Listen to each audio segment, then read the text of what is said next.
Hi everybody, Dan Illman, Matt Bernie, your race number 10 at Santa Anita on Santa Anita Derby Saturday. Another graded stakes race. It's the Royal Heroine, a grade 2 for fillies and mares going a mile on the turf.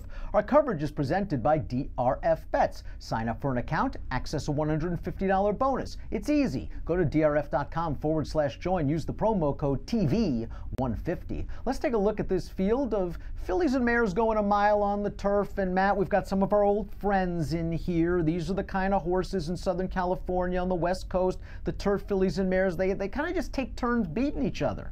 This race is a scramble. I mean, let's call a spade a spade. I don't trust any of them as far as I could throw them. I think the most talented horse in the race is Enola Grey, but we haven't seen her since July of last year, and she wouldn't pass a parked car. So I have to be honest with you. This is a race. It's an interesting one to try to handicap. I wouldn't touch it with a 10-foot pole. Maybe you're supposed to take the horse coming out of the best race, and you could argue that the grade 2 Buena Vista was the best race. Fault winning it, Thundering Sky finishing second. We saw Fault come right back and win a grade 1 stakes race on the dirt. Thundering Sky is Thundering Sky at the end of the day, but I thought she ran okay with an in-out trip, and she was second best in a race that featured 2 next-out winners, one of them Fault. She'll get a good trip, the pace will be fast, and she'll likely be in mid-pack. Yeah, I agree with all that. She's going to probably run a typical Thundering Sky race. Sometimes it's good enough, sometimes it's not. More often than not, it's not. She's 9 of 19, second or third in her career, as opposed to only 3 victories. Thought she ran fine in that Buena Vista. If you believe that if it's simple as draw a line through Fault and she would have won that race, then maybe she's the winner here. Madam Stripes beat Thundering Sky in the megahertz. You would have hoped that I would have hoped that maybe Madam Stripes would have gone on a little bit of a run in the Buena Vista. And lo and behold, she just didn't pick up her feet. Like the rest of this division, it seems at times she's a bit of an in and outer. If she runs the megahertz and that 98 Buyers, she'll be salty. Who knows if she'll run that race? That's the problem. She's very untrustworthy in my opinion. Another one, 9 times second or third from 18 lifetime starts. Her best race wins this race. I don't know if you're going to get her best race. Madam Midnight Crossing and Sassy Little Lila ran 2-3 in the grade 2 Santa Ana behind a good one in Madam Dancelot. That was on March the 18th, and I thought that was an interesting little race. Cat and mouse game with the 2 pace setters. Sassy Little Lila went to the front. Midnight Crossing was on a hard chase all the way around the turn into the stretch. They were in their own little battle. Finally, Midnight Crossing got the best of Sassy Little Lila, and Madame Dancelot took advantage of their battle and beat both of them. Thought it was a good effort for Midnight Crossing, but what do you think of her turning back in distance? Yeah, I don't love that. I think that her speed is best suited at a little bit longer, and especially now the only thing is, if you think that she can successfully sit in a race like this, she should get plenty to run at. At the same time, I kind of feel like she's had circumstances help her out considerably. That Bobby Frankel that she won 3 back, there was no pace at all signed on. She goes out there, wires the field, and that most recent run, the Santa Ana, okay, maybe she did a little bit of the dirty work and she got pipped late by a better horse, but a low 90, I don't know if that's good enough to win. Was it a situation where Sassy Little Lila did not like the give in the ground in the Santa Ana, because she kind of got out there on a pretty easy lead? She fought Midnight Crossing all the way till about the 16th pole, and then she cracked that last 100 yards or so, hopping back to her left lead and getting tired. I like her turning back to a mile. She's got a couple of other speeds to track. Can she sit and finish, or is she just simply a need the lead type? Well, it's a tough call because her 3 lifetime victories have all come in gate to wire fashion. But if you go back to November of 2016 in Aqueduct in the Winter Memory, she was 4 lengths off of it and almost got up. She was making up ground passing horses. So I don't know that I want to just immediately say she absolutely needs the lead. My bigger problem is I wonder, boy, how quickly things have changed. Go back to June of last year. She's nearly a grade 1 winner. And now I'm having a hard time making a serious case for her in a grade 2 out in Southern California against inferior company. I just don't think she's in good form right now. Well, if you're looking for a stranger, you can look for a horse coming off the long layoff, and that's the likely pace setter, as we see from our Timeform U.S. pace projector. Enola Grey is a very fast horse. When last seen, she wired the grade 3 Wilshire, and she just did it in run and gun fashion. Flavien Prat basically just did an ohm. Went right to the front, said, I don't care how fast I'm going, I'm on the best horse and I'm going to keep going, and that's exactly what happened. She's been away for a long time, and the word's been, I think it was a soft tissue injury, and that's really nothing to fool around with. She might have to deal with a fast pace and a couple of others, but I know that when Enola Grey feels her oats out there on the lead, she's pretty good.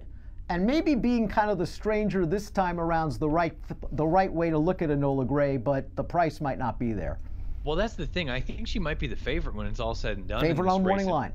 Yeah, and off of such a long layoff, considering if she runs the Wilshire, I think she's going to win. I mean, that was a really, really strong effort. I was visually very, very impressed by it. She reminds me very much as though she's the female counterpart to what we used to have with Obviously, where it's just hit the gas pedal, drop the hammer, and hope that you can hang on and hope that nobody comes and runs you down. The problem is what you brought up, not just the layoff, but why there was the layoff. Soft tissue injury. It's bad enough if there's a bone sort of situation, you need surgery, screws, whatever it may be. Soft tissue, those things, sometimes they come back, sometimes they don't. At a short price, I think she'd be a bad bet, but I think she's the most likely winner. But sometimes you trust the trainer, and Phil D'Amato has done good work over the past few years with these kind of layoff horses, as we see from our formulator fact. Over the past 4 years, last out winning older horses coming off lengthy layoffs on turf, 25% winners and a $2.66 ROI. One of the horses that she might have to dissuade on the front end is the stretch-out sprinter, the 8, Mongolian Shopper, who pulled off a big upset going down the hill, 2-back in the Wishing Well, and then last time out got her goose cooked in the misdirection. She's speed. I'm not sure how far she wants to go. Yeah, I agree with that. I mean, you just look and see her overall body of work. I think they've only stretched her out once or twice in her entire career.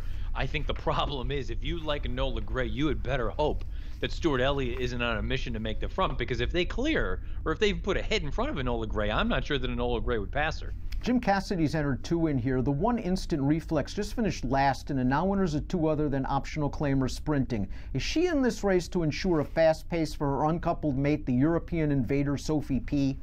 It's kind of the way that I looked at it, but at the same time, on the stretch out, I don't know how fast this horse actually is. Although you go to the second lifetime start, the non-winners of 1 other than, and you look at the Timeform US pace ratings, she earned a 147 and a 140 for the first 2 calls. So if you believe that, she's probably on a mission. You couple that with the past 4 years turf sprinter route, Cassidy's 1 for 72.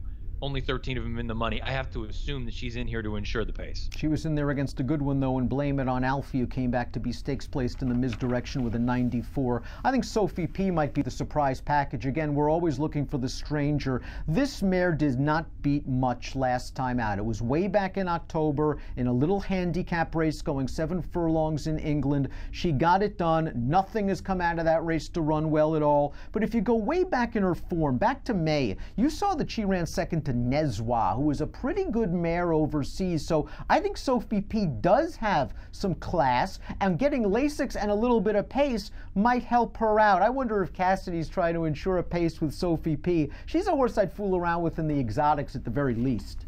Yeah, I mean, this really boils down to what we had talked about. If you don't like anything that you've seen here, you don't like any of the usual suspects, why not take a completely foreign horse, no pun intended, and you're going to get Lasix, probably with some pace to run at. Drayden Van Dyke, you could do a heck of a lot worse than Sophie P.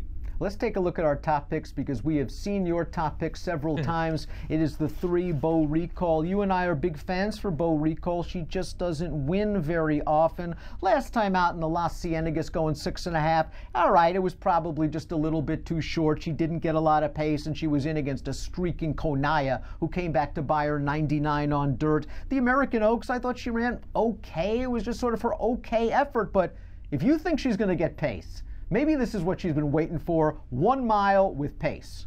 I have to be honest with you. This really just boiled down to a fan pick in here, because I've always liked Beau Recall, and I don't like anyone else in this race. I think Enola Grey is the most likely winner, but if you think she's going to go, if you think Mongolian Shopper is going to go, if you think the other Cassidy horse is going to go, you know that Beau Recall is going to come with some sort of kick at the end.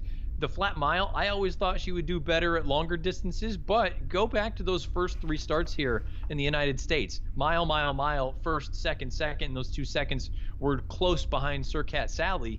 Maybe the mile is actually what she's wanted all along.